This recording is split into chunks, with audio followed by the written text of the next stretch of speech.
Hello everyone. If your Windows installation is failing due to this error 0xC0000005, then you have come to the right place because in this video I'm going to show you how easy it is to fix that annoying Windows installation error on your computer easily. First off, what you're going to do is you're just going to open up the Windows Media Creation tool, and the way you're going to open it is you're going to right click on Windows Media Creation tool and you're just going to click on Run as Administrator. Once you click on Run as Administrator, should get all the permissions that it needs to install Windows on your computer. Once you click on that, we'll wait for it to load up, wait for it to do its thing. Click accept on here, use the settings that you want.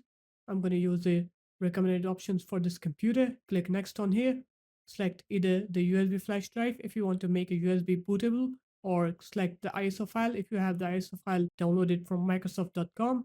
Click next on here, and then you can insert the USB on your computer, click refresh drive list, and then you can go ahead and install Windows on your computer. The error should be fixed now. There it is, guys. That's how easy it was to fix that issue.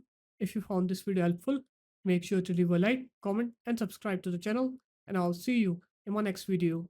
Peace.